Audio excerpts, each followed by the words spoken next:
"Get out of here, I didn't invite you," my daughter-in-law screamed when I tried to sit at the table I myself had prepared since 5 in the morning for her birthday. But this was my house. I stood up slowly. I walked toward the door and did something that left all the guests frozen. Isabella's words cut the air like broken glass. All the guests froze, forks halfway to their mouths, glasses suspended in the air. The silence that followed was so heavy you could feel it on your skin. My hands were stained with tamale dough. I had started cooking at 5 a.m. I made a spicy red stew, just like Michael has liked it since he was a boy. Tamales with cheese and peppers, Mexican-style rice, refried beans with sausage. I cut flowers from my garden, those bougainvillea I planted 20 years ago with my husband, and I put them in vases all over the living room. I cleaned every corner. I shined the floors. I ironed the embroidered tablecloths my mother left me when she died. All for Isabella's birthday. My daughter-in-law. My only son's wife. And when I tried to sit at the head of my own table, in the house I built with my own hands next to my late husband Henry, she looked at me like I was trash on the sidewalk. "That seat is for my mother," she yelled, pointing at me with her finger as if I were a naughty child. "You sit over there, next to the kitchen, in case we need anything served." The eyes of her friends pierced right through me. Some looked down, ashamed. Others smiled with that silent cruelty that only women know. Michael, my son, my blood, was standing next to Isabella, with his mouth open but speechless, without a single word to defend me, to understand how I reached the point of kicking my own family out of my house. I need to take you back 3 years, to the day Michael arrived with that smile I hadn't seen on his face since he was a teenager. "Mom, I met someone," he told me that April afternoon, his eyes shining like carnival lights. I was in the backyard pruning my rose bushes. I took off my gardening gloves and looked at him. My son was 34 years old and had come out of 2 difficult relationships. Seeing him like that, excited, it filled me with hope. "Her name is Isabella. She's incredible. Mom. Smart, educated, ambitious. She works in digital marketing. I met her at a business conference in Chicago." 2 weeks later, Isabella showed up at my door with a bouquet of white lilies and a perfect smile. She wore an elegant wine-colored dress, but not exaggerated. Her brown hair was pulled back in a flawless ponytail, discreet makeup. She smelled like expensive perfume. "Camilla," she said with a sweet voice, "Michael has told me so much about you. It's an honor to meet the woman who raised such a wonderful man." The right words, the right tone, the right attitude. I welcomed her into my living room. I served her spiced coffee with sweet bread I had baked that morning. Isabella asked me about the photos on the wall. She praised my plants. She listened attentively when I told her how Henry and I built this house brick by brick, working double shifts for 5 years. "What an inspiring story," she said, touching my hand. "The women of your generation are made of iron. I aspire to have your strength." She charmed me. I admit it without shame. Isabella won me over, just like she won over Michael. 2 months later, she came to see me alone. She seemed nervous, fidgeting with her hands. "Camilla, I need to ask you for a favor. I'm so embarrassed, but I'm trying to launch my own consulting business and the bank denied my loan. Michael doesn't know because I don't want to worry him. I know it's a lot to ask, but could you lend me $45,000? I'll pay you back in 6 months. With interest if you want." She looked down, her eyes glassy. "I understand if you say no. I have no right to ask you this. But you're the only person I trust." I had those savings put away for emergencies. Money I had saved selling tamales on weekends for years after Henry died. But Isabella seemed so sincere, so vulnerable. "I don't need interest," I told her. "You're practically family." She hugged me, crying. "Thank you. Camilla, you don't know what this means to me. I swear I'll pay you back." I never saw that money again. When my sister Lucy met Isabella at a family dinner, she pulled me aside to the kitchen. "Camilla, that girl has the face of a gold digger," she whispered while we washed the dishes. "Did you see how she looks at the house like she's sizing it up? Lucy, You've always been suspicious, I answered, annoyed. Isabella is a good girl. Michael is happy. All right, my sister sighed, but when things get ugly, remember I warned you. I ignored her. I defended Isabella when Lucy made comments, even when my daughter Valerie, who lived in Dallas, called me, worried. Mom! I looked up Isabella on social media. She has photos in really expensive restaurants, trips to Miami, designer clothes. Where does she get the money if she's just starting her business? Valerie, don't be a gossip, I told her. Social media doesn't show the whole reality. 6 months after that first meeting, Michael announced they were getting married. It was fast. I know, he said. But when you know, and Mom, Isabella is the woman of my life. I organized the wedding. I hired the hall, paid for the banquet for 100 people. I spent $87,000 that I had saved for my old age. Isabella chose everything, the flowers, the music, even the menu. I just signed the checks and smiled. Thank you, Camila, she always said. I don't know what we'd do without you. The day of the wedding, as I watched her walk down the aisle in that white dress that cost $35,000, I felt a strange pinch in my chest, like a warning I didn't know how to hear. Michael looked at her as if she were an angel descended from heaven. And I, fool that I was, thought I was gaining a daughter. I didn't know I was losing a son. The first 3 months after the wedding were normal. Isabella and Michael came for dinner on Sundays. They helped me with heavy groceries. They called to ask how I was. I thought everything would be fine, but the cracks began to appear one Saturday afternoon. They arrived unannounced. I was in old sweatpants, my hair in a messy braid, cleaning the windows. I heard the key in the lock and was surprised. Michael, what are you doing here? I asked. Mom, I told you Isabella needed to use your kitchen today. Don't you remember? He hadn't told me anything, but I saw Isabella's look, that tense smile, and I didn't want to make a scene. Of course, honey. Go ahead. Isabella walked straight into my kitchen as if it were hers. She opened the pantry where I keep my spices and frowned. Camilla, how do you find anything in here? It's all disorganized. She started taking out jars, reorganizing, moving my things. I stood in the doorway, watching her touch what my husband and I had arranged for years. It's fine like that. Isabella, I said softly. I know where everything is. No, it's better alphabetically. Believe me, it's more efficient. Michael was in the living room on his phone, ignoring everything. That was the first time, but not the last. 2 weeks later, they came again. This time, Isabella brought furniture catalogs. Camila, I was thinking, that green sofa in the living room is very outdated. Don't you think it's like 20 years old? 23 years old. I had bought it with Henry when Michael turned 11. I remembered the day perfectly. He was so happy because we finally had a new sofa, not a second-hand one. I like that sofa, I said. Oh, Camila, but it looks old. Look, here are some modern ones, minimalist. Michael and I could buy it for you as a gift. I don't need a gift. My sofa is fine. Isabella exchanged a look with Michael. He shrugged. Mom, maybe Isabella is right. A change would be nice. I felt as if I had been slapped, but I swallowed and smiled. We'll see. The next month. The attack was more direct. Isabella was in my dining room, looking at the china cabinet where I kept my mother's porcelain dinnerware. 24 plates, cups, bowls with hand-painted flowers.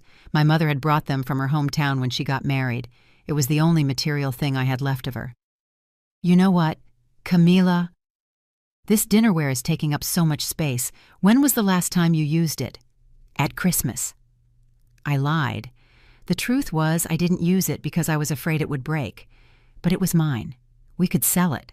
I saw on the internet that this type of antique porcelain is valued well. Maybe you could get $15,000 or $20,000 for it. With that, you could buy new clothes. Right, I've noticed you wear the same clothes a lot. The blood rushed to my face. My clothes are fine, and my dinnerware is not for sale. "It was just a suggestion," Isabella said, raising her hands. "Don't be offended." But I was already offended. I was beginning to understand something I didn't want to accept. Isabella didn't visit me. Isabella inspected. The following months were worse. She started arriving unannounced, sometimes when I was in my pajamas drinking my morning coffee. She would open my refrigerator and comment, "Camila, you have too many expired things in here." She would check my bathroom and say, "These tiles urgently need renovation." One day she arrived with a huge box. "I brought new dishes for your kitchen. The others are already very scratched." They were my dishes, the ones I had used for 30 years. Yes, they had signs of use, but they worked perfectly. "I don't need them, Isabella. I already bought them." "They can't be returned." And so, little by little, my house began to feel less like mine. Isabella brought things, moved things, threw things away, always with that sweet smile, always with those words. "It's for your own good. Camila, I just want to help. Believe me, it's better this way." And Michael never said anything, absolutely nothing. One afternoon, after they left, I sat on my green sofa, the one Isabella hated, and I cried. I cried for the first time since Henry's funeral, because I was starting to feel like a visitor in my own home, as if my life, my memories, my things, didn't matter, as if I were in the way. But the worst hadn't arrived yet, because Isabella didn't just want to change my house. She wanted to change me, and I would soon discover how far she was willing to go. The Christmas of that year changed everything. It was December. I had already taken the Christmas decorations out of the closet. The nativity scene that Henry and I bought on vacation 30 years ago, the red and gold ornaments, the lights we put in the window every year, I had everything planned. I would make turkey, ham, fruit punch. Christmas was always sacred in my house. But Isabella had other plans. She arrived on a Tuesday afternoon with Michael. She didn't even knock. She used the key I had given her for emergencies. "Camila, we have exciting news," she said with that cheerful voice that was already starting to make me nervous. "This year we're going to have Christmas dinner here, but I'll take care of everything." "What do you mean? You'll take care of it. I always make Christmas dinner." "I know, but it's a lot of work for you." "You don't have the same energy as before. Better rest and leave it to me." I was 68, not 90. I could still cook perfectly.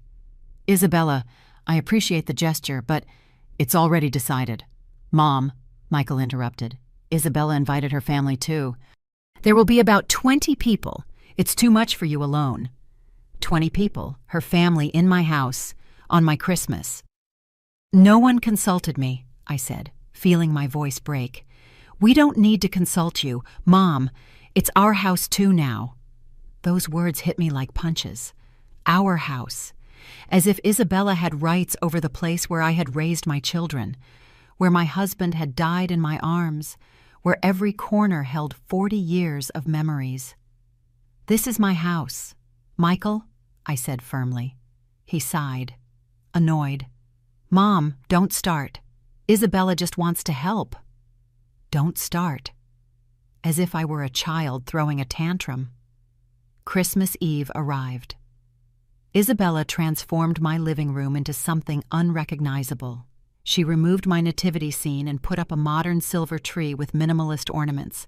She replaced my embroidered tablecloths with plain white ones. She hid my traditional ornaments in boxes because they cluttered the space. Her family arrived first, her mother Stella, her father Robert, her 2 brothers with their wives, her nephews, people I didn't know invading my home. They sat in my living room as if they were the owners. Isabella's mother looked me up and down and said, "So you're the mother-in-law? Isabella has told me a lot about you." The tone was not kind. It was evaluative, as if she were inspecting used furniture. I had prepared punch, even though Isabella said it wasn't necessary. I served it in silence while she received compliments for the decorations I hated. "Isabella, what great taste you have," her mother said. "This house urgently needed a renovation." Valerie arrived from Dallas with her husband Daniel and my 2 grandchildren, Sarah and Matt. My daughter hugged me tight and whispered in my ear, "Mom, What happened to Grandpa's nativity scene? Isabella put it away, I said without looking at her. I saw Valerie clench her jaw, but she said nothing. She didn't want to ruin the dinner. Isabella served roast turkey with mashed potatoes. Nothing traditional, nothing I would have made, but everyone clapped and congratulated her. I ate in silence in a corner of the table, like a last-minute guest. After dinner, I offered to help clean up. "No, Camilla, you better go rest. You're too old for these things." That phrase, "You're too old." I felt something break inside me, but I nodded and went to my room. I sat on the bed looking at Henry's photos on the nightstand. I cried silently so no one would hear me. Past midnight, I went out to the bathroom. The house was dark. I heard voices in the kitchen. Isabella and her mother. I froze in the hallway, listening. "And when do you think it will happen?" Stella asked. "I don't know, Mom. But it must be soon. She's 68. At that age, anything can happen." "And are you sure Michael is going to inherit the house? He's the only son. Obviously, she'll leave everything to him. The sister doesn't count. She lives in Dallas." They laughed. Both of them. "When it happens," Isabella continued, "we sell this house immediately. I already saw it's worth about $3.8 million. With that, we'll buy something modern in Lincoln Park or downtown. This neighborhood is already very run down." "And what if the old woman lives many more years?" There was a silence. Then Isabella spoke with a coldness that chilled my blood. "There are ways to speed things up. Nursing homes, for example. Michael is already considering the idea. He says his mom is very lonely here, that it would be better if she were in a place with more people." "Smart. And that way the house is free." "Exactly." I leaned against the wall so I wouldn't fall. My legs were shaking. My heart was beating so hard I thought they could hear it. My daughter-in-law, the woman I lent money to, the one I defended, the one I received as a daughter, was waiting for me to die, planning to lock me up in a nursing home, planning to sell the house I built with my own hands. And Michael knew. My son knew. And not only did he not defend me, he agreed. I returned to my room as best I could. I sat on the bed with a lost gaze until the sun began to rise. That Christmas, I didn't sleep, but I woke up, because sometimes the greatest gift isn't what they give you, it's what they take away, so you can finally see the truth. I spent 3 days without talking to anyone after Christmas. Valerie returned to Dallas. Worried, she called me every night, asking if I was okay. I told her yes, that I was just tired. I couldn't tell her yet what I had heard. I needed to confirm it first. I needed to give Michael the chance to prove me wrong. On December 29th, I called him. My voice was shaking. "Honey, could you come to the house? Just you. I need to talk to you." "Of course, Mom. I'll be there this afternoon." He arrived at 5. I watched him enter, and my heart tightened. That was my baby. The boy I breastfed, the one I cared for when he had chickenpox. The one I applauded at his graduation, the man his father taught to ride a bike in this very yard. When had I stopped knowing him? "What's wrong, Mom? You sound worried." We sat in the living room. On the green sofa Isabella hated. I took a deep breath. "Michael, on Christmas night I heard Isabella talking to her mother in the kitchen." I saw his face change. He knew exactly what I was going to talk about. "They were talking about this house, about selling it when I die, about putting me in a nursing home." The silence that followed was deafening. "Mom, it's not what you think." "It's not what I think." I stood up, the blood boiling in my veins. "Then how is it? Michael?" "What part did I misunderstand? The part where your wife is waiting for me to die, or the part where you are already considering locking me up in a home?" "Mom, lower your voice. This is my house. I'll shout if I feel like it." Michael ran his hands over his face, nervous. I knew him so well I could see every lie forming before it left his mouth. Isabella didn't mean it. She sometimes speaks without thinking. You know how women are when they're with their mothers. "Don't give me those cheap excuses," I interrupted. "So you are planning to sell my house?" "It's not just your house, Mom. Someday it will be mine too, It's the inheritance Dad left me." Those words hit me harder than any of Isabella's insults. "Your father built this house for me, so I would have a safe roof over my head when he was gone, not so you and your wife could sell it like it was a vacant lot." "Mom, you need to be realistic. You're alone here. This house is too big for one person.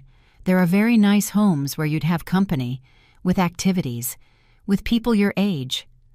I don't want to be with people my age. I want to be in my house, the house where your sister was born, where your father died in my arms, where I keep every memory of my life." "But Mom, think about it. Think. We could visit you more often if you were in a place closer to our work. And this house, it's worth a lot of money. Money that Isabella and I could use for our future. To have children." I sat down again. My legs wouldn't hold me. "Have children," I whispered. "You're going to use the money from my house to have children who will never know this house, who will never know where their father grew up. You don't understand." "You're right. I don't understand how my son turned into this." Michael stood up, annoyed. His eyes no longer had warmth, just impatience. "I knew you would react this way. That's why Isabella told me not to say anything to you yet. You're too emotional. Mom, you can't think logically." "Emotional? Of course I'm emotional. I'm talking about my life, about my home. Look, Mom, I didn't come here to argue. I came because you called me. But if you're just going to attack Isabella and make me feel guilty for thinking about my future, I'd better go." "Michael, please sit down. Let's talk calmly." "No, I already know how this ends. You crying, me feeling like the terrible son. Well, you know what? Mom, I'm tired. Tired of feeling guilty for having my own life. Tired of everything having to revolve around your feelings." He walked to the door. I followed him, pleading as I never thought I would. "Michael, please, don't go like this. You're my son. I love you. I just want to understand what's happening." He stopped with his hand on the doorknob. He looked at me over his shoulder. "What's happening, Mom, is that you are no longer my priority. My priority now is Isabella. She's my wife, and if I have to choose between you two, I've already chosen." The door closed. I stood in the entryway, staring at the empty space where my son had been, the only son I had left in this city, the boy who had been my world, and he had just chosen a woman who wanted to erase me from existence. I walked like a zombie to my room. I sat on the bed. I took the rosary my mother gave me when I made my first communion, and I prayed. I prayed like I hadn't prayed in years. I didn't ask for things to get better. I asked for strength, because in that moment I understood something fundamental. No one was going to save me. Not Michael, not Valerie, who was far away, not God himself. If I wanted to keep my dignity, my house, my life, I would have to fight for it myself. And I was damn well going to fight, because sometimes a mother's love has to transform into something else to survive, into something colder, more calculating, more dangerous. After that conversation with Michael, something changed in me, or maybe something broke. I was no longer the complacent mother who swallowed her pride and smiled. But I wasn't yet the woman who would confront everything. I was in a dangerous, in-between place, a place where you observe, where you take notes, where you prepare, and while I was preparing, Isabella was advancing. January was the month of my complete humiliation. It all started when Michael called me one Sunday morning. "Mom, Isabella and I are going to spend the afternoon there. She wants to reorganize some things." "What things?" I asked, my stomach tightening. "Just the living room and the dining room. She says there's too much clutter." "Don't worry, we're not going to throw away anything important." They arrived at 3 in the afternoon. Isabella brought cardboard boxes and trash bags. She wore her hair in a high ponytail, sweats, ready to work. "Hello, Camilla." She greeted me with that smile that no longer fooled me. "We're going to do a deep clean. You'll see how much better you'll feel with less stuff around." She started with the living room. She took the embroidered cushions my sister Lucy had given me and put them in a box. "These are very old." She took the painting of the Virgin Mary that Henry had hung off the wall. This gives the space a very outdated feel. Isabella. My husband put up that painting. We'll store it. Don't worry. But here, in this spot, a mirror will look better. It makes the living room look bigger. Michael carried the boxes without a word, without looking at me. But the worst came when she entered my bedroom. Camila, we need to talk about your closet. You have clothes from 20 years ago. Let me help you select what stays and what goes. I don't need help with my clothes. Of course you do. Look, these dresses don't even fit you anymore, and these sweaters are moth-eaten. We have to throw all this out. She started taking out my clothes, judging every garment. There were dresses I wore to my children's birthdays, blouses Henry gave me, sweaters my mother knitted. Each piece had a story. Each piece was a piece of my life. This goes, this too, she said, throwing my life into black trash bags.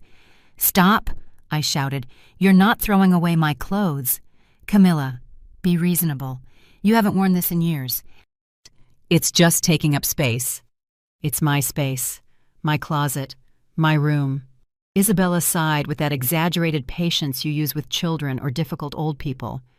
Michael, come here, please. My son entered the room. Isabella pointed at the bags. Your mom won't let me help her. Tell her this is for her own good. Michael looked at me. I saw guilt in his eyes, but also resignation. Mom, Isabella is right. You don't need all these clothes. Let her help you. I sat on my bed and let them. What else could I do if I resisted? They called me difficult, stubborn, senile. If I cried, I was too emotional. There was no way to win. They took 5 bags of my clothes, 5 bags of memories that ended up in some dumpster, but that was just the beginning. The following week, Isabella arrived with a proposal. Camila, I have an idea. What if you help me with some household chores? It would be a way to stay active. Doctors say older people need activity so they don't get depressed. What kind of chores? Well, I'm going to start working from here twice a week. I have virtual meetings. If you could wash some dishes, run the vacuum, make coffee, it would be a great help, and that way you won't feel so lonely. That's how I became the maid in my own house, on Tuesdays and Thursdays. Isabella arrived with her laptop. She set herself up in my dining room, at my table, surrounded by papers and coffee cups. And I washed her dishes. I cleaned the space she dirtied. I served her water when she snapped her fingers without looking up from the screen. Camila, can you bring me a pillow for my back? Camila, did you wash the breakfast dishes yet? Camila, I need silence. I have an important call. In my own house, in the dining room where I celebrated my children's birthdays, where I mourned Henry's death, where I spent 1,000 nights sewing clothes to save money. There I was, being treated like a servant, and Michael did nothing. The few times he came and saw it, he just said, "It's good that you're keeping busy, Mom." But the moment that broke me arrived on a Thursday in February. Isabella was working as usual. I had prepared lentil soup, Michael's favorite food since he was a child. I set the table with my good dishes, the ones I had inherited from my grandmother. I served 3 plates. When Isabella finished her call, she sat at the table. I did too. "What are you doing?" she asked, looking at me as if I were a fly in her soup. "I'm going to eat," I replied, confused. "No, Camila, I have another meeting in 20 minutes and I need to concentrate. Eat in the kitchen, please." The world stopped. "This is my table," I said with a trembling voice. "In my house." "Yes, but I'm working. I need space. Besides, you're used to eating in the kitchen, aren't you? I've seen you do it many times." She was right. For the last few months, when she was here. I ate standing by the stove, nibbling on cold tortillas, hiding in my own kitchen. "Isabella, please." "Camila, don't make things complicated. Just do what I ask." I stood up. I took my plate. I walked to the kitchen with my legs shaking. I sat on the little stool by the stove, the one where I sit to peel potatoes. And there, eating my soup with trembling hands, tears falling into the plate, I understood something terrible. I was no longer the owner of this house. I was a burden, an obstacle, an old woman who was in the way. That night, alone in my bed, I looked at the ceiling and thought of Henry. "Forgive me," I whispered to his photograph. "Forgive me for not taking care of what we built together, for letting them erase us." But then I remembered the words my husband told me 3 days before he died, when he already knew he didn't have much time left. "Camila, you are stronger than you think. When I'm gone, you're going to have to be. Promise me you'll never let anyone take away your dignity." I had promised him, and it was time to keep it. Because there is a limit to everything. There is a point where pain transforms into something different, into clarity, into decision, into a cold fire that isn't put out with tears, but with action. The discovery came by accident. Or maybe destiny has strange ways of giving you the tools just when you need them most. It was a Tuesday in March. Isabella had arrived early to work. I was in the kitchen making coffee when I heard her phone ring in the dining room. "Camila, can you answer that if it's from the office? Tell them I'll call back in 5 minutes. I'm in the bathroom." I picked up the phone. The screen said Roddy. It wasn't from any office. I hesitated, but something made me answer. "Hello. Baby, did you talk to the lawyer yet?" said a man's voice. Young, confident, my blood ran cold. "Who is this?" I asked. There was a silence. Then the voice changed, nervous. "Sorry, wrong number." He hung up. "Baby." He had called Isabella baby. I left the phone where it was, my hands trembling. When Isabella came out of the bathroom, I was already back in the kitchen, pretending nothing had happened. "Did anyone call?" she asked. "No, nobody." I lied. That night I couldn't sleep. Did Isabella have a lover? Did Michael know? And what was this about a lawyer? The following days I was more attentive. I watched Isabella's every move, every call she made walking out to the patio, every text she wrote with a smile on her lips. On Thursday, my opportunity came. Isabella was in the bathroom. She had left her purse in the dining room. My heart was beating so hard I could hear it in my ears. I knew it was wrong. I knew I shouldn't. But after months of humiliation, of being treated as invisible, I no longer cared about the rules. I opened the purse. Inside was a blue folder. I took it out with trembling hands. I opened it. And there, on perfectly organized white sheets, was the whole truth. They were legal documents. The first was a draft of a petition for conservatorship. My full name, Camila Josefina Renteria, date of birth, address. I read the lines, my eyes filling with tears. The alleged incapacitated person shows evident signs of advanced cognitive decline. Forgets conversations, cannot manage her finances, shows erratic behavior.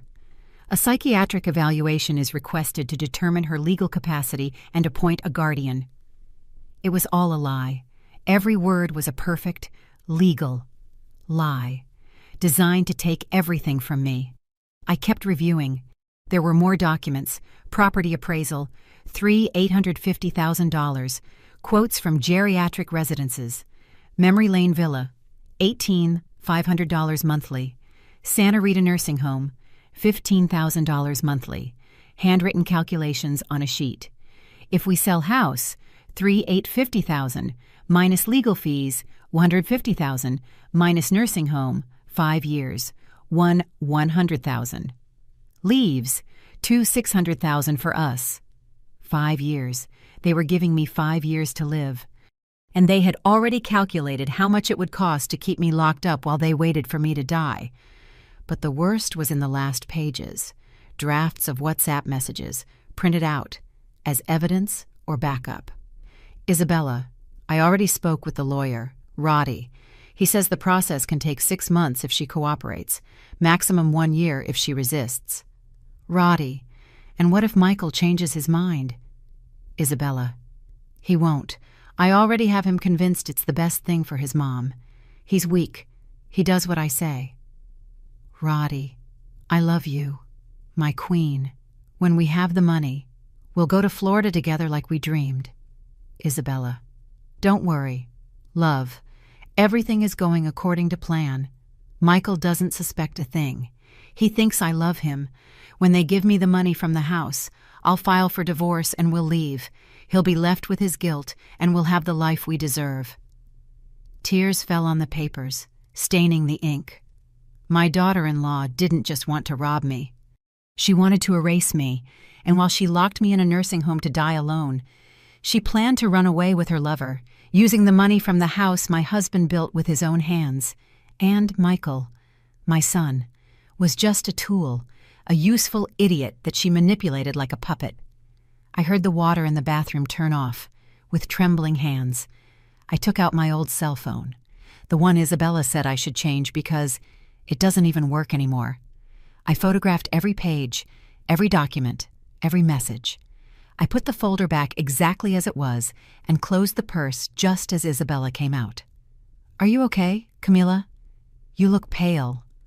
"I'm fine, just a little low blood pressure." "You should go to the doctor. At your age, those things are delicate." She smiled at me, that perfect smile she had practiced for 3 years. "Yes, maybe I will," I said, smiling back. That night, when she left, I sat on my bed with the phone in my hands. I reviewed the photos over and over. Every word was a knife. But it was also ammunition. Now I knew the whole truth. And the truth, although painful, makes you powerful. I called Valerie. It was 11 at night, but she answered on the second ring. "Mom, what happened? Honey, I need you to come, and I need you to recommend the best lawyer you know." "What happened, Mom? You're scaring me." I took a deep breath. "What happened is that I stopped being a victim, and it's time for Isabella to learn that this old woman is not as stupid as she thinks." There was a silence. Then I heard Valerie's voice, firm and full of fury. "I'm going to destroy her life. Mom, I swear to you." "No, honey, I'm going to do that, but I need your help. You have it, all of it." I hung up and looked at Henry's photo on the nightstand. "Almost, my love, I'm almost getting our dignity back." Because there's something Isabella didn't know. Women of my generation survived economic crises. We raised children with almost nothing. We buried husbands and kept going. We are not fragile. We are steel, tempered in fire. And when we decide to fight, we don't forgive. Valerie arrived 2 days later. I saw her get out of the taxi with a large suitcase, and I knew she came prepared to stay as long as necessary. My daughter inherited her father's character. Strong, direct, no half measures. When she entered the house, she hugged me so tight I felt like all the tears held back for the last few months wanted to burst out. "Oh, Mom," she whispered in my ear, "you look so thin. What have they done to you?" I didn't answer. I just hugged her tighter. That night, sitting at the kitchen table with cups of coffee, I showed her the photographs. I watched her face go from disbelief to pure fury. "That damn," she muttered between her teeth. "That damn snake." "Don't swear," I told her out of habit, although deep down I agreed. "Mom, this is attempted fraud, financial abuse, conspiracy. We can press criminal charges." "I don't want scandals, not yet. Not. First I need to protect the house, protect myself, and then we'll see." Valerie nodded. She took out her phone and dialed a number. "Mr. Aguirre, this is Valerie Torres." "Yes, Henry's daughter. I need your help with something urgent. It's about my mother." Mr. Aguirre had been my husband's lawyer for 30 years, a 72-year-old man, one of those who still believes in honor and a man's word. Henry trusted him completely. The next day, Mr. Aguirre arrived at my house with his worn leather briefcase and his bifocals. He sat in my living room, reviewed the photographs on his iPad with absolute concentration. When he finished, he took off his glasses and looked at me with sadness. "Camilla, this is serious, very serious. This woman isn't just committing fraud, she's planning to steal your life. I know, but we have advantages. First, you are completely lucid. Any psychiatric evaluation would prove that. Second, we have proof of her plan. Third, we can act before she does. What do you propose? Mr. Aguirre opened his briefcase and took out documents. I propose 3 things. First, modify your will immediately. Second, create a trust that protects this house. Third, gather more evidence for when the time comes to confront her. Explain the trust to me. It's simple. We transfer ownership of the house to a trust of which you are the sole beneficiary as long as you live. You have total control. You can live here, rent it, sell it if you want, but Michael cannot inherit it directly. When you pass away, the trust is distributed as you decide. It can be for your grandchildren, for Valerie, for charity, whatever you want, but Isabella will never be able to touch it. I felt as if a weight had been lifted from my chest, and Michael can't do anything. Nothing. The house ceases to be part of your direct inheritance, even if they tried the conservatorship, which wouldn't prosper. They couldn't touch the trust. Let's do it. We spent 3 days preparing everything. Mr. Aguirre brought the documents. I signed them. Valerie photographed every page, saved copies online, on her computer, on 3 different USB drives. In this family, we don't trust anyone anymore, my daughter said with bitter irony. We also scheduled a private psychiatric evaluation. Dr. Mendoza came to the house, asked me questions for 2 hours, gave me memory tests, reasoning, orientation. In the end, she smiled. Mrs. Camilla, your mind is clearer than many people in their 50s. I'm going to give you a detailed report that you can use legally if anyone questions your capacity. But the most important part of the plan was missing: the additional evidence. Mom, we need to record her, Valerie said. Not just the documents. We need her voice, her words, confessing everything. How? My daughter smiled. That smile she inherited from her father when he had a brilliant idea. Leave it to me.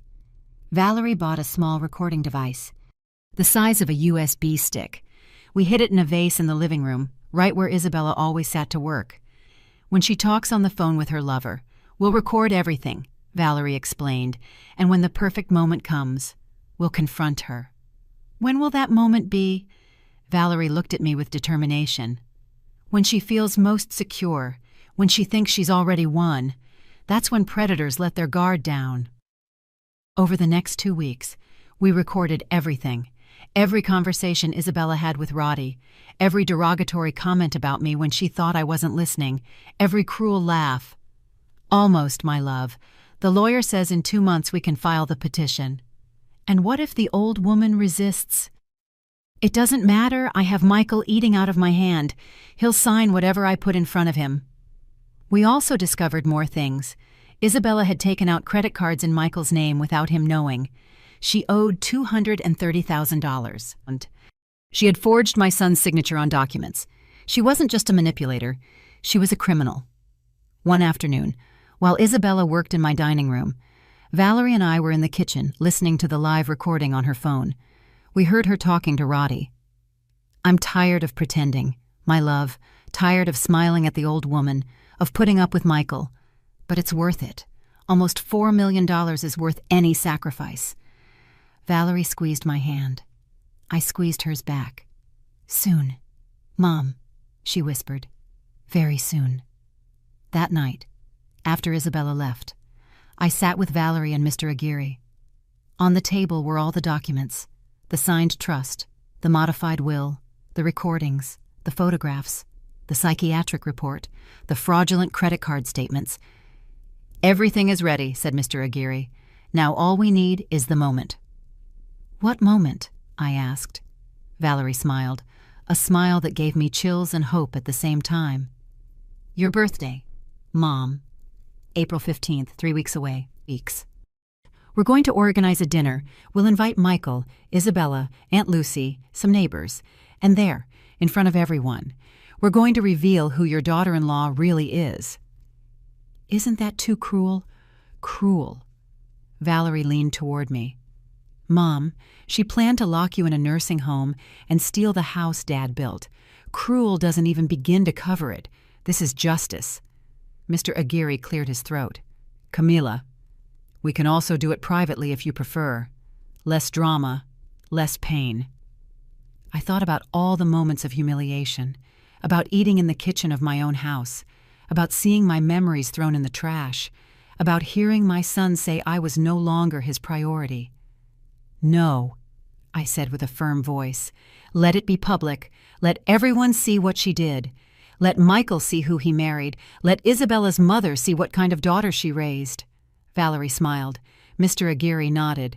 Then prepare yourselves, the lawyer said, because this is going to be memorable. And it certainly was, because there are moments in life where you stop being the prey and become the hunter, where the silence breaks and the truth explodes like fire, and I was ready to burn everything false until only ashes remained. April 15th dawned with a clear sky. Ironic, I thought, because what was coming was a storm. Isabella had insisted on helping me with my birthday, but this time I had accepted with a smile. She thought I was finally bending to her will. She didn't know she was walking straight into her own trap. Camila, let me organize everything. You just relax and enjoy your day, she had said the week before. Thank you, Isabella. You're so good to me. The words tasted like poison in my mouth, but I said them with sweetness. Valerie had officially returned to Dallas, but in reality, she was staying at my sister Lucy's house, just 10 minutes away. The plan was for her to arrive as a surprise for my birthday, the morning of the 15th. I got up at 5 as usual. I made tamales, spicy stew, hibiscus tea, everything exactly as I would for any celebration. Isabella would arrive at 2 to supervise and add her modern touches. But this time, what she didn't know was that every detail was calculated. Mr. Aguirre had installed discrete cameras in the living room, small, invisible, streaming live to his phone. Valerie had access too. We wanted to record everything that would happen that night. At 2 o'clock sharp, Isabella arrived with Michael. She brought silver metallic balloons that said 69 in giant numbers. Michael carried a box with a cake. "Happy birthday, Mom," my son said, kissing my forehead. For a second, I forgot everything. He was my baby. But then I saw Isabella behind him, with that calculating smile, and I remembered. "Thank you, honey." Isabella began to reorganize the living room. She removed my flowers and put in hers. She changed the tablecloths, moved the chairs. Every gesture was a declaration. "This is mine, not yours." I let her. I smiled. I nodded. I thanked her. "Oh, Camilla, you look so lovely today. Is that a new dress?" "No, it's 10 years old, but I take good care of it." "Well, it looks beautiful." Lies wrapped in honey. The guests began to arrive at 6. My sister Lucy with her husband, the neighbors from next door, Ramon and Ophelia, who had known me since I moved here, Isabella's friends, 5 elegant women who looked at me with condescending pity, Isabella's mother, Stella, with her pearl necklace and her air of superiority, and finally, at 6:30, Valerie arrived. "Surprise! Mom!" she shouted from the door. I ran to hug her, and this time the tears I shed were real. My daughter, my support, my strength. I saw how Isabella turned pale. She didn't expect Valerie to be here. She exchanged a nervous look with Michael. "What a surprise, sister-in-law," Isabella said, her voice tense. "We didn't know you were coming. Of course, it's my mother's birthday. Where else would I be?" The tension was so thick you could cut it with a knife. We sat down to dinner. Isabella had insisted on arranging the table. She was at the head, with Michael by her side, her mother at the other end, and I. I was relegated to the side, near the kitchen, exactly where she wanted me. I served the stew. I passed the tortillas. Isabella received compliments for organizing such a lovely dinner. I was invisible, again, until I tried to sit in an empty chair that was left at the main table. "That seat is for my mother," Isabella shouted, with a voice so loud that everyone stopped talking. "You sit over there next to the kitchen in case we need anything served." The silence was absolute. Isabella's friends looked away, uncomfortable. The neighbors' eyes widened in surprise. Lucy stood up from her chair, furious, but Valerie put a hand on her arm. "Wait," my daughter whispered. Michael had his mouth open but said nothing. As always, I remained standing, holding my plate, feeling 20 pairs of eyes fixed on me, and then something inside me clicked. There was no more fear, only clarity. I stood up slowly, very slowly. I left the plate on the table gently. I walked to the stereo where the happy music Isabella had put on was playing. I turned it off. The silence became heavy, dense. Then I walked to the kitchen.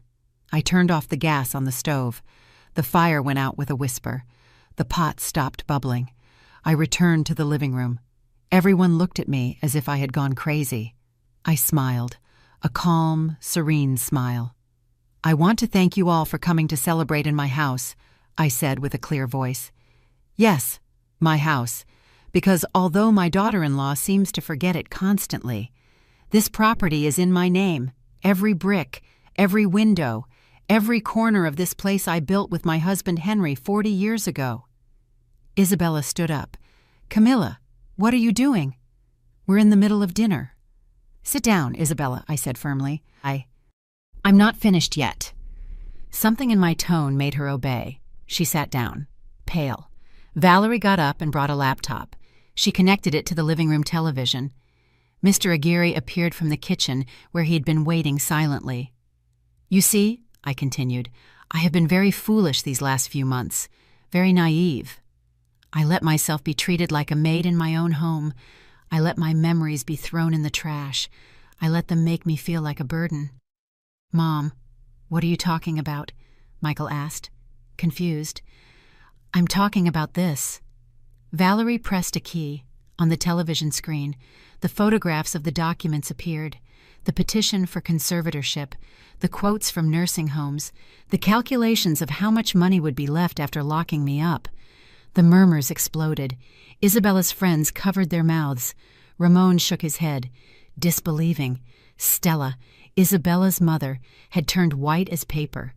"What is this?" Michael shouted, jumping up. "Isabella, I don't—" It's taken out of context," my daughter-in-law stammered, looking for words. "Context," I said with a cold voice. "What context does the old woman won't last much longer need, or when we have the money from the house?" Valerie changed to the next image, the messages with Roddy. Isabella stood up as if she had been electrocuted.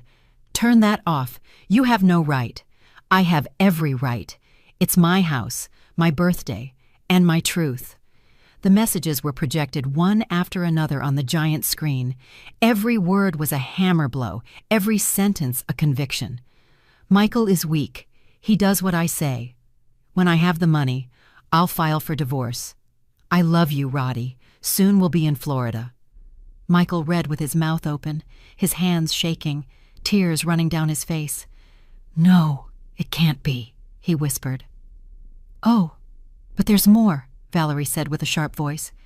"This is the history of the credit cards you took out in my brother's name without his consent. $230,000 in debt, documents signed with his forged signature." Mr. Aguirre stepped forward. "Which constitutes bank fraud, forgery of documents, and marriage for profit with intent to defraud, all criminally prosecutable." Isabella looked for the exit, but Valerie blocked the front door and Lucy the kitchen door. "Sit down, Isabella," I repeated. "If you try to leave, Mr. Aguirre has contacts in the prosecutor's office. You can leave here in handcuffs or with dignity. You choose." She slumped into the chair, defeated. Her mother stood up in a rage. "This is a setup, a conspiracy against my daughter." "No, Stella," Lucy said with venom in her voice. "This is justice. Your daughter tried to steal my sister's life and almost succeeded." The guests began to take out their phones. Some were recording, others sending messages. In less than 10 minutes, the whole neighborhood would know the truth. Isabella was crying now, with her hands covering her face. But I felt no pity, only a cold emptiness where motherly love used to be. I looked at Michael. My son was devastated, staring at the woman he had married as if she were a stranger. "Michael," I said softly, "I gave you life. I raised you, I loved you, and you chose this woman over me. But you know what? It doesn't matter anymore. I approached him and put my hand on his wet cheek, because I also chose.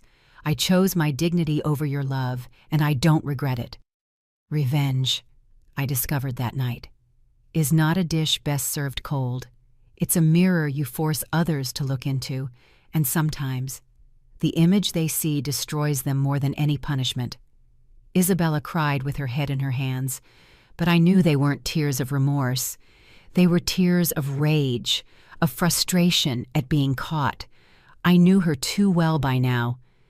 Michael was still standing, staring at the images on the screen as if he were watching his own life fall apart, and in a way, he was. "Mom." His voice was just a broken whisper. "I didn't know. About the lover, the cards.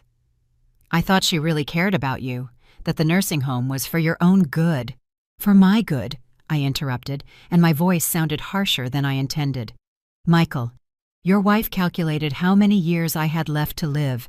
5. She gave me 5 years. Does that sound like concern to you?"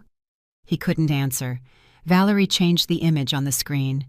"But wait, because this is just getting started," my daughter said with a cold smile. "Mom, do you want to tell them, or should I?" I looked at her and nodded. It was time to drop the last bomb. "Go ahead." "My daughter." Valerie connected an audio cable to the television. Everyone in the room was completely silent. Even Isabella's friends, who had previously defended her with their gazes, had now moved away from her as if she had a contagious disease. "What you are about to hear," Valerie explained, "are recordings of phone conversations Isabella had in this house over the last 2 weeks. All legally recorded, as it occurred on my mother's private property with her consent." She pressed play.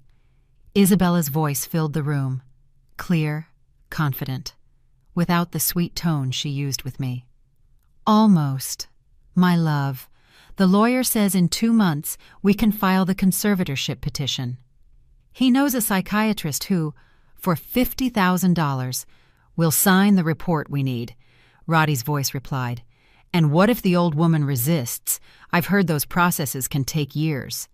"It doesn't matter. I have a plan B. I can put medication in her food. Things to make her seem confused, forgetful. With testimonies from neighbors and a couple of well-staged scenes, any judge will declare her incompetent." My stomach turned hearing those words. I thought about all the times I had felt dizzy after eating what Isabella prepared, about the times I forgot simple things and wondered if I was really losing my memory. She was poisoning me. Slowly. "That's a lie!" Isabella screamed, jumping to her feet. "They edited that recording. That's not my voice." "Oh, really?" Valerie smiled. "Mr. Aguirre, could you explain to the lady about the authenticity of the recordings?" The lawyer adjusted his glasses. "The recordings were analyzed by a forensic audio expert. He confirmed there is no editing, that the voice is authentic. I have the notarized report right here. We also identified the number this Roddy was calling from. It's already traced. He lives in Florida, as mentioned in the messages. He's 28 years old and has a record for fraud." Isabella looked for support from her mother, but Stella was sitting with her face in her hands, ashamed. The recording continued. "And Michael, does he suspect anything?" "Not at all. He's so predictable. I tell him his mom is losing her mind and he believes me. I tell him we need that house and he's convinced it's for our future. He's weak, Roddy, he always has been. His dad died when he was still young, so he never had a strong figure to teach him character. He's perfect to manipulate." Michael sank into the nearest chair. He had lost all the color in his face. One of Isabella's friends stood up without a word and left the house. Then another, and another, in less than 2 minutes. All of Isabella's friends were gone. Only the neighbors, my family, Stella, and Michael remained. "There's more," Valerie said. Relentless. Another recording. This time Isabella talking to someone else. An older woman's voice. "Mrs. Mendez, thank you so much for agreeing to testify if needed. You just have to say you saw Mrs. Camila confused, talking to herself. forgetting to lock the door. I'll pay you $30,000 for your testimony. And what if they ask me a lot of questions in court? Don't worry. The lawyer will prepare everything. You just confirm what we already discussed. Ramon stood up, furious. That's Alma Mendez, the one who lives 3 houses down. He turned to me. Camilla. 2 weeks ago, she asked me if I had seen you acting strangely lately. I told her you were perfectly fine. Now I understand why she was asking. Isabella wasn't crying anymore. She was motionless, like a statue of ice, knowing that every second that passed sank her deeper. I'd like to clarify something, Mr. Aguirre said, stepping forward. Mrs. Camila voluntarily underwent a complete psychiatric evaluation 3 weeks ago. The results show she has full mental faculties. There is no cognitive decline, no confusion. In fact, her memory and reasoning abilities are above average for her age. He took out a folder with official documents and placed them on the table. Any attempt to declare her incompetent would have been immediately dismissed, but the emotional damage and the time wasted in lawsuits, that was part of the plan, wasn't it? Isabella. To keep her busy in legal proceedings, spending money on lawyers, while you continued to manipulate Michael, Isabella finally spoke, with a venomous voice I had never heard from her. So what if it was, this old woman has more than she needs, a huge house all to herself, money saved up, for what? To die and let it all rot. At least I was going to put those resources to use. The audacity left me speechless. Resources, I repeated slowly. That's what you call the house I built with my husband. Resources. Call it whatever you want. The reality is you're in the way. Michael is too weak to tell you. But I'm not.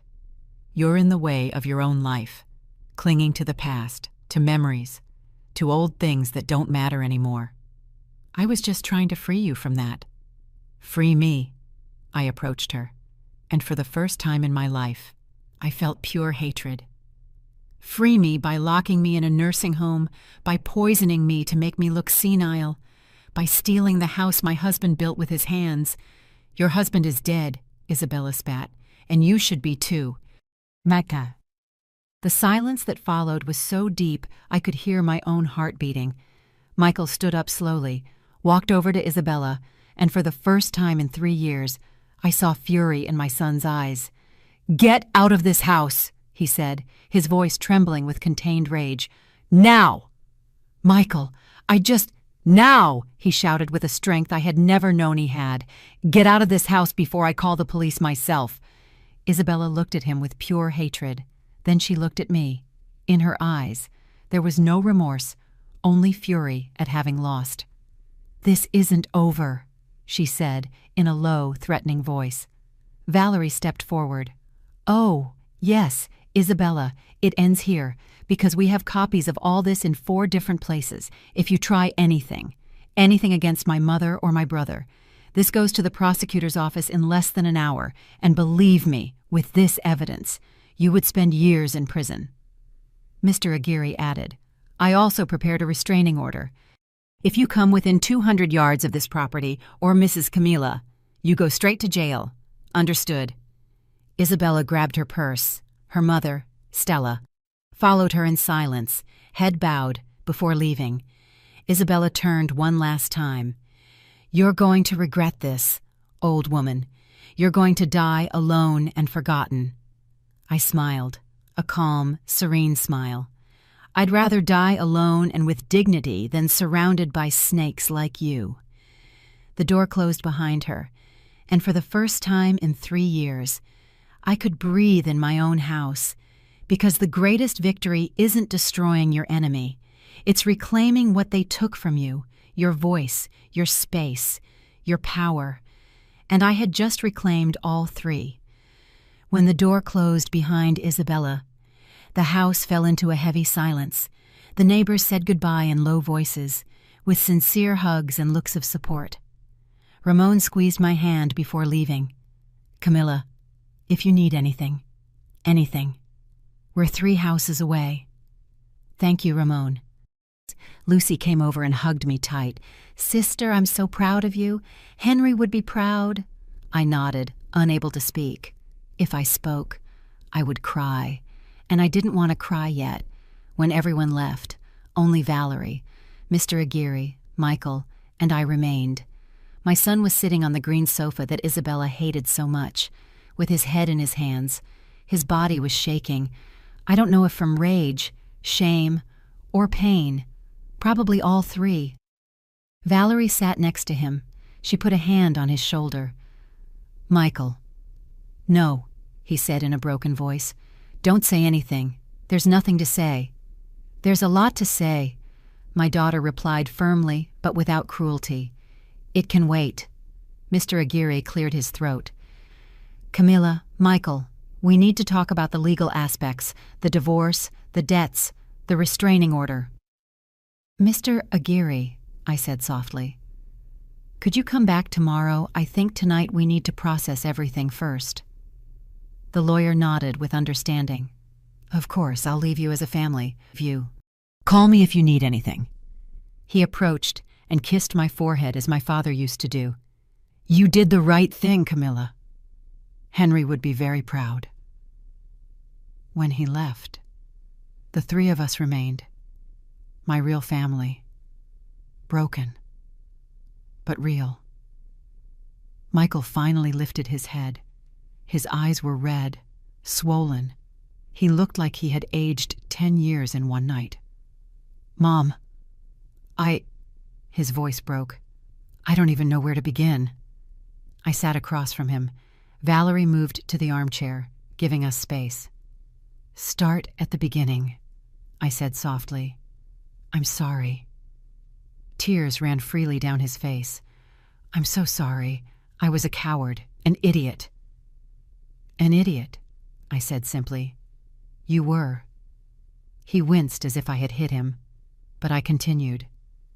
"You were also manipulated. Isabella was very good at what she did." "It's no excuse." He wiped his face angrily. "I saw how she treated you. I saw how you changed, how you became smaller every day, and I did nothing. I chose to believe her instead of trusting my instinct." "Why?" Valerie asked.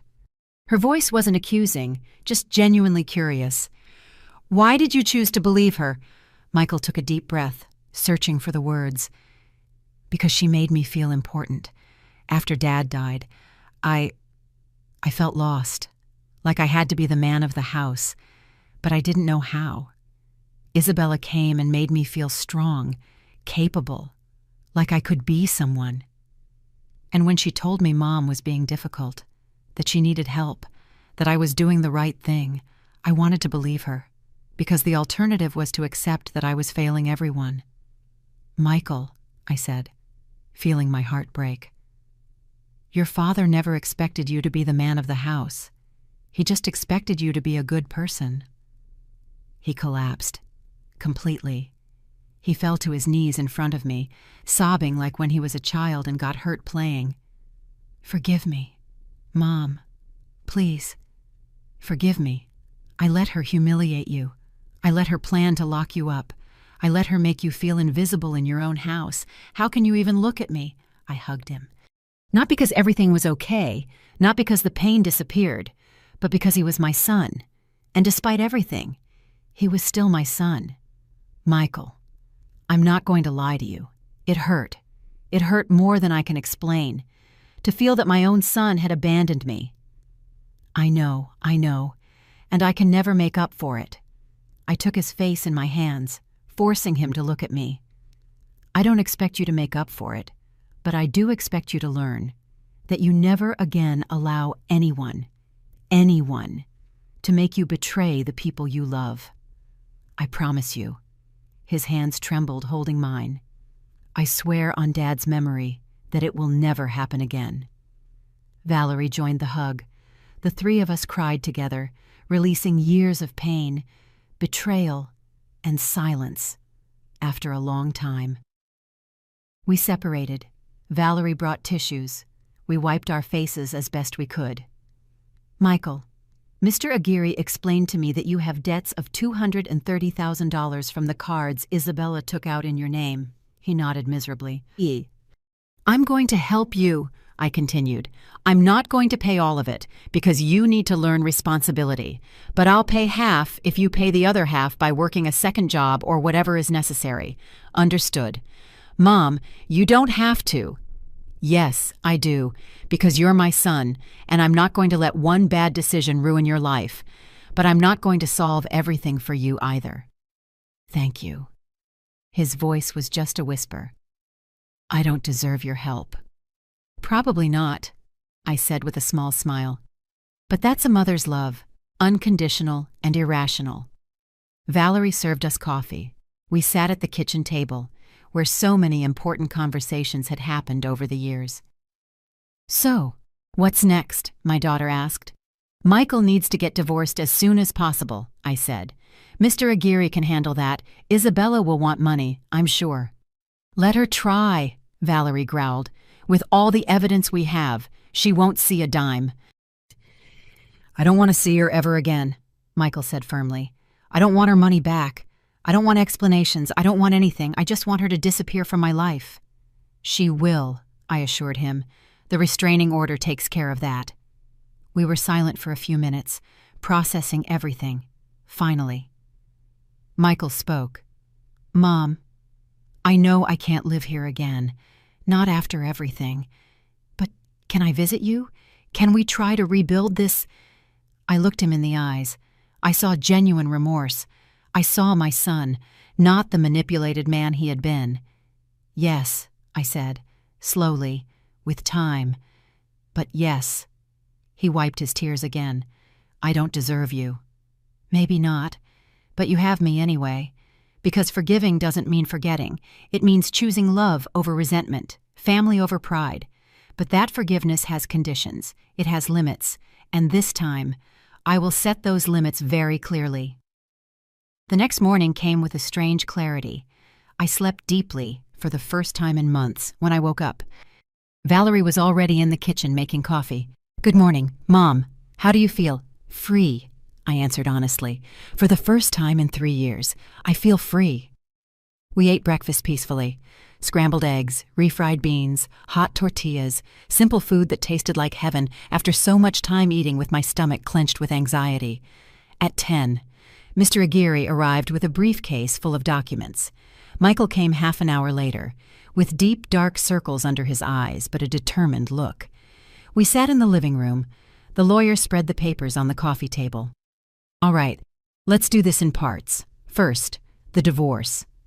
Michael, with the evidence we have, we can process an express divorce on grounds of deception, fraud, and emotional infidelity.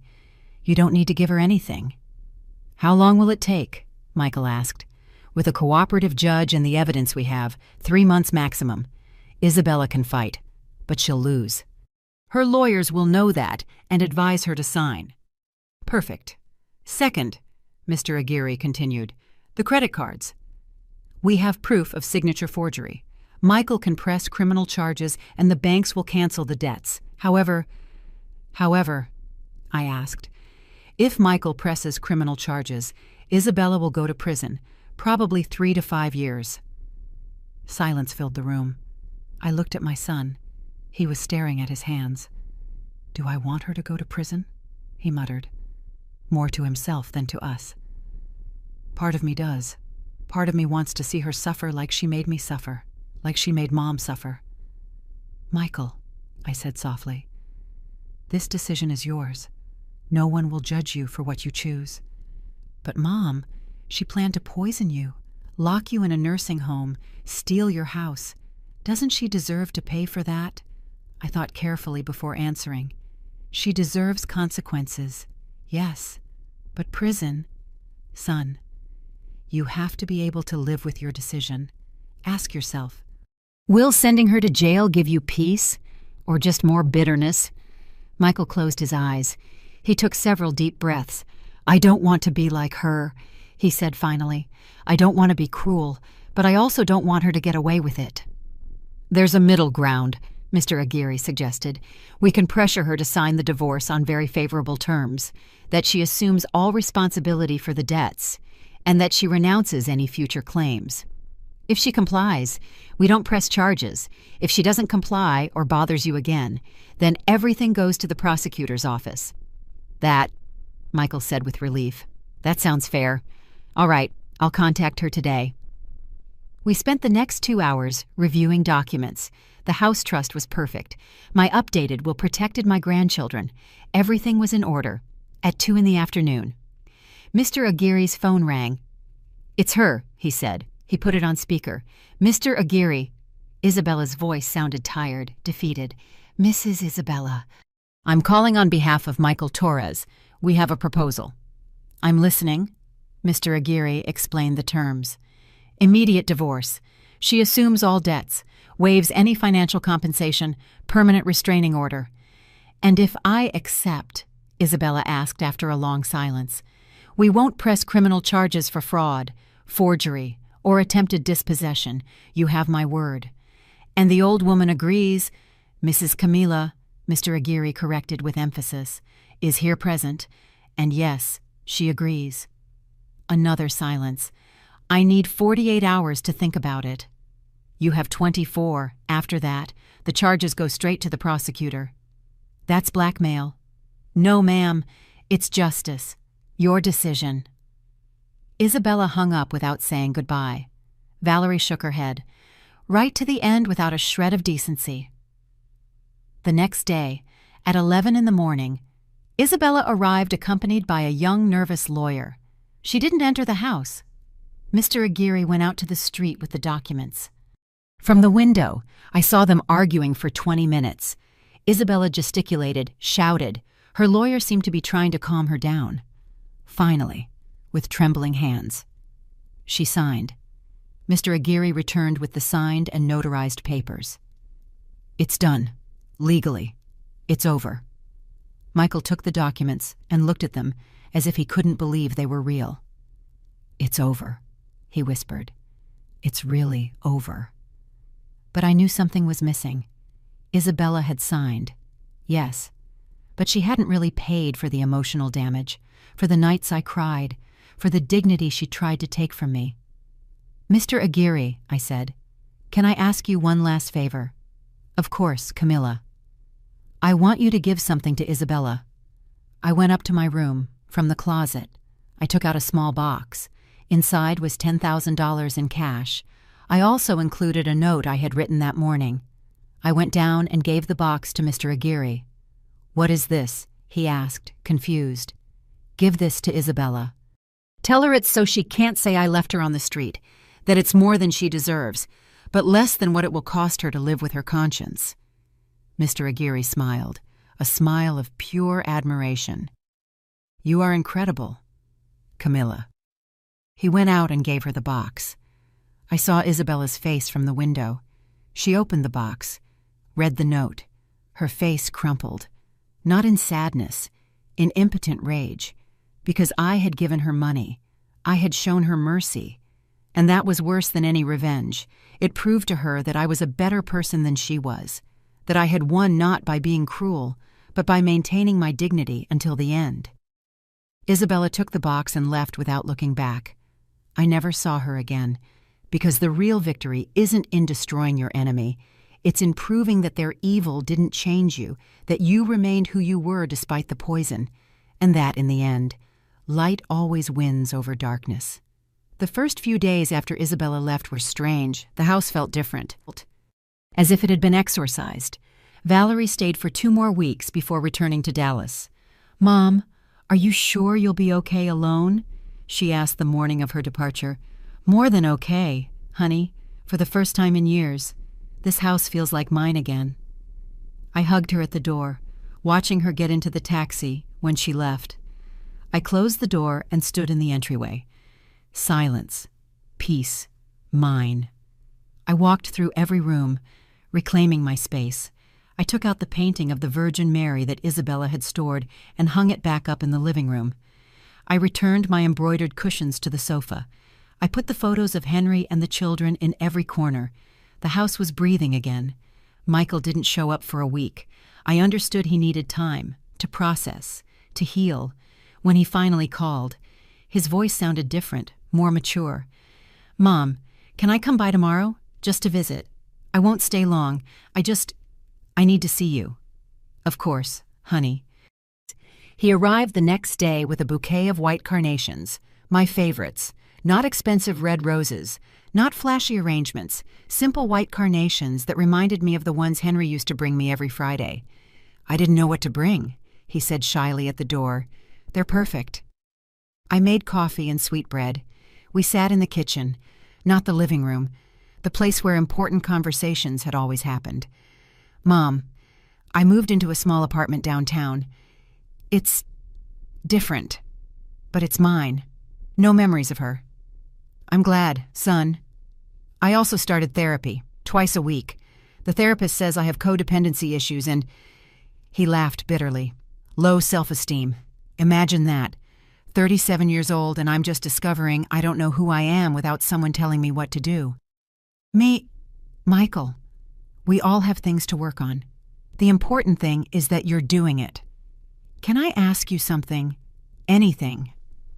How did you manage to forgive me? Because I still can't forgive myself. I left my cup on the table. I thought carefully. I haven't forgiven you completely yet, I said honestly. And maybe I never will entirely. But I love you. And I chose love over resentment. That doesn't mean the pain disappeared. It means I decided not to let that pain turn me into someone bitter. His eyes filled with tears. I don't deserve that love. No one deserves love. It's given or it's not. And I choose to give it to you, but this time, with clear limits. What limits? That you never again allow anyone to disrespect me. That you include me in your important decisions, not for permission, but out of respect. That if you ever have a partner again, she understands from the beginning that I am your mother and I deserve consideration. I promise you. He took my hand. Mom, I'm going to spend the rest of my life showing you that I can be better. I don't need the rest of your life, Michael. I just need you to be honest with me, that's all. The visits became regular. On Sundays, Michael came for dinner. I made stew or his favorites. We talked about his work, his therapy, his life. Little by little, I got to know the man he was becoming, a more aware, stronger one. A month later, he brought someone. Mom, I want you to meet Patricia. She was a woman of about 35, with short brown hair and glasses. She dressed simply, jeans and a white blouse. She brought a container. Mrs. Camilla, it's an honor to meet you. Michael has told me so much about you. She extended the container. I made oatmeal cookies. I hope you like them. They weren't expensive flowers. They weren't perfect words. They were homemade cookies, made with her own hands. Thank you. Patricia, come in, please. During the meal, Patricia asked me about my life, about Henry, about how we met, about building the house. She listened genuinely, asked intelligent questions. When I told her about my garden, she got excited. Could you show me I love plants? But I've never known how to take care of them well. We spent an hour in the garden. I showed her my bougainvillea, my rose bushes, the aromatic herbs. Patricia took notes on her phone, asked questions, got her hands dirty touching the soil. When they left, Michael stayed for a moment at the door. What did you think? She seems genuine, humble, real. She is. She's an elementary school teacher. She earns little, but she loves what she does. She doesn't care about my money or my house or anything material, just me. Do you love her? It's still early to know, but I like how she makes me feel, calm, like I can breathe. Then give it time, no rush, and if it ever gets serious, I'd like to get to know her better. You can count on that, Mom. The months passed. Summer arrived with its hot afternoons. I started replanting the garden with Lucy. I invited the neighbors for coffee. I resumed my knitting classes that I had abandoned when Isabella started controlling my time. One afternoon in July, while I was watering the plants, my phone rang, an unknown number. Hello, Mrs. Camilla. It was a young woman's voice, nervous. Yes, who is this? My name is Andrea. I was a friend of Isabella's. My stomach tensed. "What do you want?" I needed to tell you something. Isabella called me a few days ago. She's in Florida with that Roddy guy, but he already left her. She ran out of money and he kicked her out. Now she's working in a restaurant, washing dishes. I didn't feel satisfaction, just a sad emptiness. "Why are you telling me this?" "Because you were right. Everything you said that night at your birthday was true. Isabella used me too. She borrowed money from me, never paid me back, and when I confronted her, she blocked me. I just wanted you to know that not all of us were like her. Some of us did realize too late who she really was." "Thank you for calling, Andrea." "Did you forgive him your son? I mean, Michael?" "I'm in the process. He's so lucky. Isabella will never have that. No one is going to forgive her. Her own mother stopped speaking to her." We hung up. I stood in the garden with the hose in my hand, thinking. Isabella had lost everything, and I had recovered everything that mattered, because true wealth was never in the house, or the money. It was in being able to sleep in peace, in feeling like the owner of your own life, in having a family that loves you, not one that uses you. And that no one could ever take from me again. A full year had passed since that birthday night that changed everything. It was April again, and the air smelled of fresh bougainvillea. I was in the kitchen making stew when the doorbell rang. I looked at the clock. 11 in the morning. I wasn't expecting anyone. I opened the door and found Michael with a nervous smile. "Hi, Mom, do you have time?" "I always have time for you. My son, come in." He entered, but stood in the living room with his hands in his pockets, like when he was a teenager and had something important to say. "What's wrong, Michael? You're making me nervous." "Mom, Patricia and I have been dating for 10 months, officially. And I want to ask her to marry me." My heart skipped a beat. After everything we'd been through, the word marriage gave me chills. "Sit down, son. Let's talk." We sat down. Michael looked different from the man who had been married to Isabella. He had light in his eyes, peace on his face. "I know what you're thinking," he said. "After Isabella, how can I trust my judgment again? But Mom, Patricia is different, completely different." "Tell me." "She's spent a year getting to know you. Not because I forced her, but because she wanted to. She asks about you every week. When you went to the hospital for your checkup, she offered to go with you without me saying anything, when you turned 69, 2 weeks ago. She reminded me 3 times not to forget to call you." It was true. Patricia had been present in small but constant ways. She sent me photos of her students, invited me to her school plays, asked me for advice on recipes. "Do you love her?" I asked directly. "Yes, but not like I loved Isabella. With Isabella, it was obsession, need, fear of being alone. With Patricia, it's tranquility. It's being able to be myself without masks. It's knowing that if I lose my job tomorrow, she'll still be there. Not for my money, but for me." And what does she say? "I haven't proposed yet, because first, I needed your blessing, not your permission. Mom, your blessing. There's a difference." I felt my eyes fill with tears. A year ago, I would have said yes to anything just to make you happy. I would have ignored all the warning signs. But now I ask you honestly, does Patricia make you happy? Does she respect you? Does she respect your family? To all 3 questions, yes. "Then you have my blessing." Michael hugged me tight. "Thank you, Mom. And there's one more thing. When I propose, I want to do it here, in this house, in your garden, where Dad planted the bougainvillea. Would you let me?" "This house is yours too, Michael. It always has been." "No, Mom, it stopped being mine when I allowed Isabella to disrespect you here. But I'd like it to be a place of good memories again, of new beginnings." 2 weeks later, we organized a family dinner, just us. Valerie with Daniel and the grandkids, Lucy with her husband, Michael, Patricia, and me. I had put up lights in the garden. Patricia thought it was just a simple family dinner. She didn't know what was coming. After dessert, Michael stood up. "Patricia, there's something I want to tell you." She looked at him, confused. Michael took her hand and led her into the garden. We all followed. "A year ago, I was at the worst point in my life. I had lost everything, my marriage, my dignity. I almost lost my family. And then you came along." Patricia had her hands over her mouth, her eyes wide. "You didn't come with grand promises or expensive gifts. You came with homemade cookies and sincere questions. You taught me that love isn't possession or control. It's respect. It's peace. It's wanting the best for the other person, even when it doesn't benefit you directly." He knelt, took out a small box. "Patricia, would you do me the honor of marrying me? I don't promise you perfection, but I promise you honesty. I don't promise you wealth, but I promise you hard work.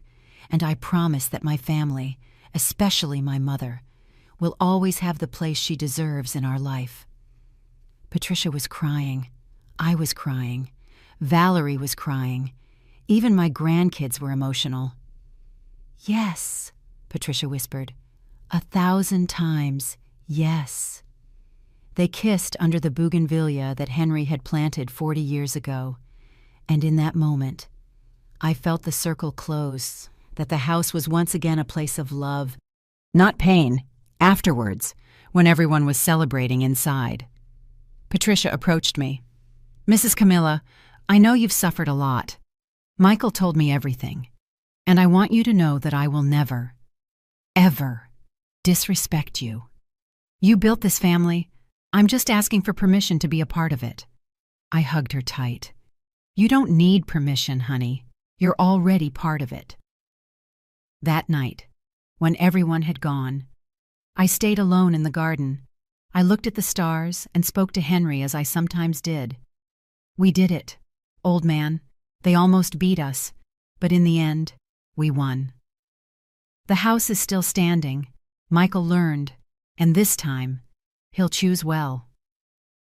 The wind blew softly, moving the bougainvillea, and I swear I felt Henry smile, because second chances do exist, not to erase the past, but to build a better future with the lessons learned. And this time, my family knew exactly what to protect and what to never allow again.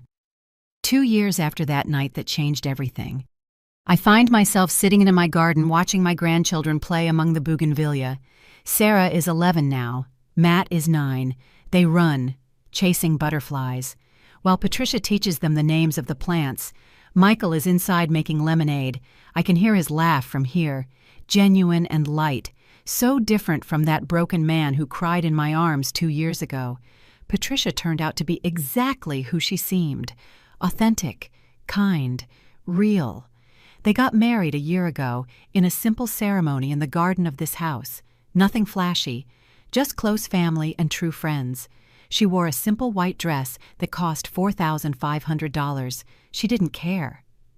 "Mrs. Camilla," she told me that morning while I helped her with her hair, "thank you for giving Michael another chance, and thank you for giving me one too. You never needed a chance, honey. You came being who you were. That's all I ever asked for." Now they live in their own apartment, but they come every Sunday. Patricia helps me in the garden. Michael fixes whatever breaks. But it's no longer obligation or manipulation. It's simple, true love. Valerie is still in Dallas, but we talk every day. Last month, she visited with news. She's pregnant again. It will be a girl. She wants to name her Camilla. So she never forgets her grandmother's strength, she told me with tears in her eyes. My sister Lucy comes every Thursday. We drink coffee. We knit. We gossip about the neighbors. Simple things that remind me that happiness doesn't need to be complicated. I heard little more about Isabella after that call from Andrea. I heard through the grapevine that she's still in Florida, that she changed jobs several times, that her family didn't forgive her. A small part of me felt pity. A very small part, because she chose her path. She chose lies over truth, greed over love, manipulation over honesty, and those choices have consequences that no money can erase. Michael never mentioned her name again. Neither did I. Some people don't deserve space in your memory. 3 months ago, I received a letter from the bank, checking my bank statements. I found that someone had deposited $45,000 into my account. The sender was anonymous, but I knew. I called Michael. "Honey, did you deposit money into my account?" There was a silence. "It was Isabella's debt to you, Mom, the money she borrowed and never paid back. It took me 2 years, but I saved it up, with interest." "Michael, you didn't have to—" "Yes, I did. Because even though she asked for it, I allowed her to use you. That debt was mine too. I used that money to remodel the kitchen, not because I needed to, but because I wanted every corner of this house to have only good, new memories this afternoon. As I watch my family gathered, I think about everything that happened, the pain, the betrayal, the humiliation, but also the strength I found, the lessons I learned, the dignity I recovered. Patricia approaches with a cup of tea. "What are you thinking about, Mom?" I smile at her. She started calling me that 6 months ago, with genuine affection. I'm thinking that it was worth it. All the pain was worth it to get here. "You wouldn't change anything." I think about it honestly. I would change trusting so much at the beginning. I would have set limits from day one, but the rest, no. Because the rest taught me who I really am, and it taught Michael who he wants to be. Michael comes out with the lemonade, kisses Patricia on the forehead, smiles at me. A whole man, not the puppet he was. "Do you know what day it is today?" I ask suddenly. "What day, Grandma?" Sarah asks. "Exactly 2 years ago. I kicked everyone out of my house on my birthday, the worst and best day of my life." "Why the best?" Matt asks. "Because that day, I stopped being a victim and became the owner of my own life again." Michael raises his glass. "To Mom, to the strongest woman I know." Everyone toasts. Patricia, Valerie, who is on video call, the grandkids, Lucy, and I. Camilla, 71 years old, owner of this house and my destiny. I toast too. To dignity, which no one can take from you unless you let them. To the second chances we build with our own hands. To knowing when to forgive and when to let go. And to finally understanding that the real victory isn't destroying those who hurt you, it's remaining who you are, in spite of them. I look at the imaginary camera, as if I can see every person listening to this story. If you are living through something similar, I want you to know this. Your dignity is non-negotiable. It doesn't matter how much you love them or how much they love you. It doesn't matter if it's your son, your daughter-in-law, your husband. No one has the right to make you feel invisible in your own life. There will be those who tell you you're selfish for defending yourself, that you're difficult for setting limits, that you're cruel for saying no. Let them talk, because at the end of the day, you are the one who has to live with your decisions, and it's better to live with the peace of having defended your worth than with the regret of having let yourself be erased. This was my story, a story of betrayal, yes, but also of resurrection, of discovering that even at 68 years old, you can roar like a lioness, and if I could do it, you can too. It's never too late to reclaim your voice. It's never too late to say, enough. It's never too late to choose yourself. Because true wealth isn't in what you own. It's in what you refuse to let them take from you. If this story touched your heart, leave me a comment telling me where you're watching from. Give it a like if you've ever had to defend yourself against someone you loved. And subscribe to Elderly Stories for more real stories of women who refuse to be invisible. Remember, your dignity is worth more than any relationship. Until the next story. And never, ever let anyone dim your light. End.